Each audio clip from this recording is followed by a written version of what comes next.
an utterly disappointing transfer window as West Ham are in the relegation zone, third from bottom.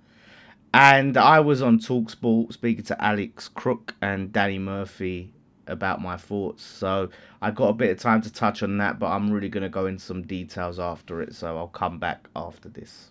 We do understand, though, that Axel Dissassy has now completed his loan switch from Chelsea to West Ham. So let's bring in Dan Lawless, host of West Ham TV. Dan, thank you very much for joining us. It's been a busy old window at West Ham. £50 million spent on two strikers in Pablo and Castellanos. You've got a new winger in Adama Traore, a new centre-back now in Axel Dissassy. Are you still unhappy with the owners?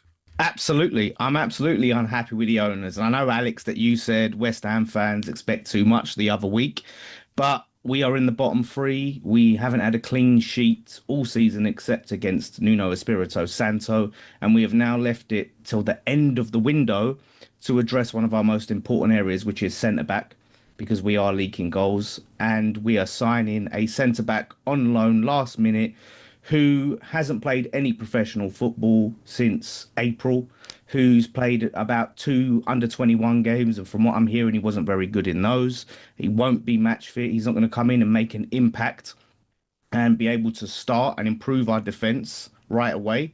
So, yeah, I'm not happy, and this is the thing. And I also heard you say that the owners spend. West Ham fans aren't necessarily just unhappy because of money spent. It's how we're spending it. It's how we conduct our business. And Tati and so Castellanos and Pablo, I think they've been net positives because they've allowed us play in a new way with two up top, and that's helped our attack. I don't think we'll get much in terms of output. Traore, we're not going to get goals and assists from him. He's another option off the bench. So how much have we really improved the team overall? And in defence, not at all. So, yeah, of course I'm unhappy with the owners. And we shouldn't be here in the first place, down in the bottom three, 6 points adrift. Yeah, but I hear you. I do hear you. It's a bigger picture, isn't it? But the form in the last three games, obviously a couple of wins and then great first half at Chelsea. And when it was 2-2 and Tadibo missed that chance, could have gone your way. There must be a little bit of hope that the last few games have shown some fight and shown some creativity. Yeah, which is completely separate to the ownership. As there is hope because we are playing better. I mean, that first half against Chelsea is some of the best football I've seen us play in a long time. Yeah. And we were really on the next night, it was a sort of second string Chelsea team, but we played well. We're creating more chances. We're scoring more goals, which is great. But the problem is we can't expect to outscore teams every single game. And if we continue to just leak goals, what happens is we score one or two and we sit back, soak up pressure, and we do not have the defence to be able to do that. So if we're going to continue to be able to leak goals week after week after week, we're not going to stay up. We need to start improving our defence. And having Tadibo, who's been our best centre-back, missing 3 games, 2 in the Prem, 1 in the FA Cup, is a disaster. Is an absolute disaster. So it's all well and good scoring goals, but if we can't keep him out, we're in trouble. I guess that's the thinking behind Axel Dissassy. You have dropped 18 points from winning positions this season. Obviously, that's partly down to that defensive fragility you've mentioned. Is he the man to solve that? And would you expect West Ham to be a Premier League club come the end of the season, or are you resigned now to Championship football? I don't think he's the man to solve that for the reasons like I've said. The fact that he hasn't played football in so long. Like, he's not going to be match fit. How long is it going to take him to get up to speed? And then is he going to be good enough to supplant someone like Mavropanos and play against Tadibo? Like, so he's got to be, I think Kilman's had a really tough time, so he'll probably won't take much for him to be better than Kilman, but he's got to be better than Mavropanos to supplant him out of the team, and I don't think he will be. And so we no impact. And in terms of if I think we'll be a Premier League team, we not only do we have to beat Burnley, we have to start beating the teams we're not expected to beat.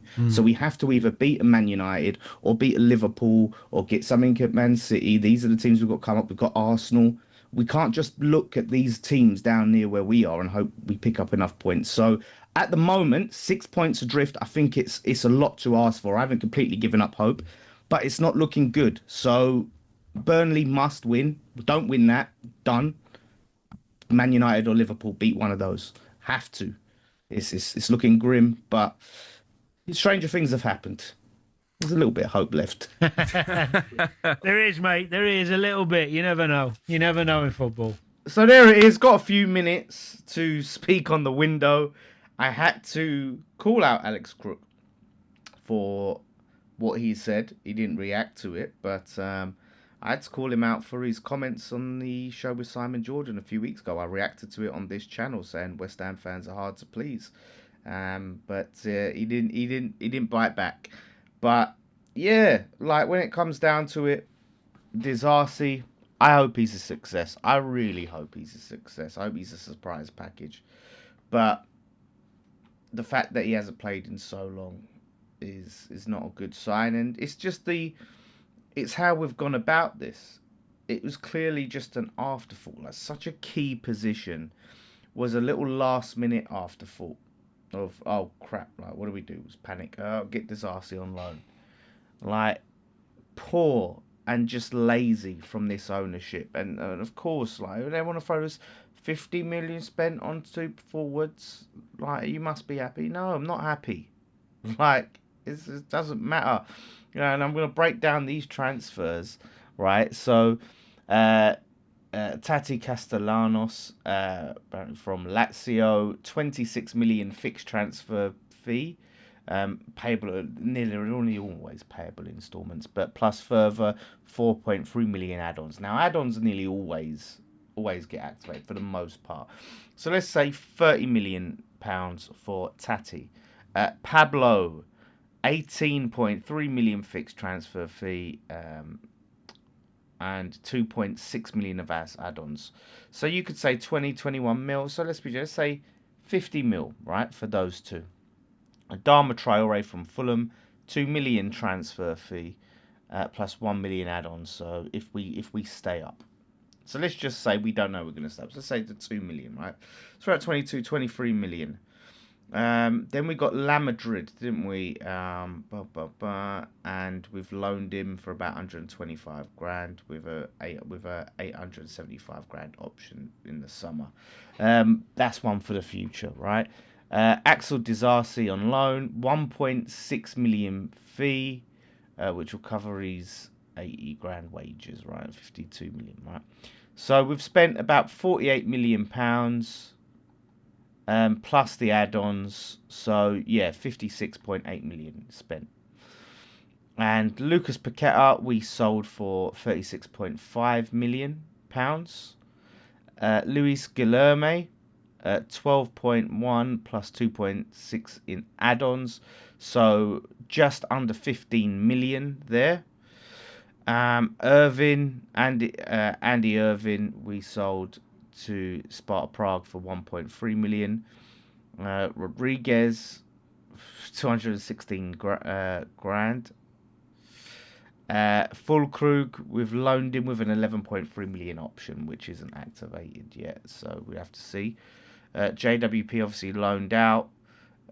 We have sent Igor back, so yeah, we've had to pay about 180 grand to pay him back. So yeah, basically about 49 million plus 13.9 million add-ons, so 63 million. So yeah, we've made 7 million profit. 7 million pounds in profit. So we should be happy because we've made a profit, and that's I'm annoyed I didn't get time to mention that on the on TalkSport. So you mean to tell me we had no money to try and invest in a centre back and start from early? I'm not buying this talk of no one would have come. No proper better centre back who's playing regular football would have come, but Castellanos and Pablo came. So you're telling me we couldn't have found a centre-back, put some time and effort? It just shows it was an afterthought because it was left at the very last minute. We didn't even get the paperwork in before the deadline. We had to have the typical extension. So it was super last minute. Super last minute. It's not good enough. It's not acceptable for where we are. It's not. We're not behaving like a club that's scratching and clawing to stay in this league when it comes to the transfer business. So of course I'm disappointed. Like I said on TalkSport, I think Tati and Pablo, net positive, allow us to play better football. Traore, I just think that's going to be a nothing signing. I hope I'm wrong. And Dissapointing, is he going to be starting over Todibo and Mavropanos? I don't think so. It's gonna even if he is good enough, it's gonna take him a while to get up to speed with the Prem. So it's just poor all round. So I mean, if I had to rate this transfer window, I would probably rate it a 5. And the reason it's a 5 is because I have to give it a 5 in terms of we are playing better football because of the signings of those two forwards, right? We are playing better football. And we are looking better in attack. However, the neglect of the defence when we are conceding goal after goal after goal, the lack of clean sheets means I can't give it any higher. Just poor. We signed this unknown kid from Venezuela who scored for I think he's the under-21s or whatever it is. He's under-23s. He scored, which is great, but he's not going to impact our relegation battle, is he? And I don't think Traore is going to impact our relegation battle. So, not good enough. We just need to hope what we've got is enough. And it all starts with Burnley. Like I said, you don't win that, you might as well just call it a day, mate. You might as well just call it a day. So, let's hope the team can pull their fingers out, because the owner sure didn't. So, but yeah, it is funny. It is funny that like Alex Crook, he didn't have it in him to respond to me calling him out, which was disappointing, but not surprising.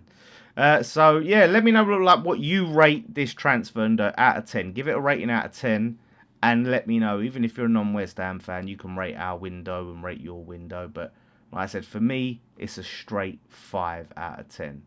So thanks for watching.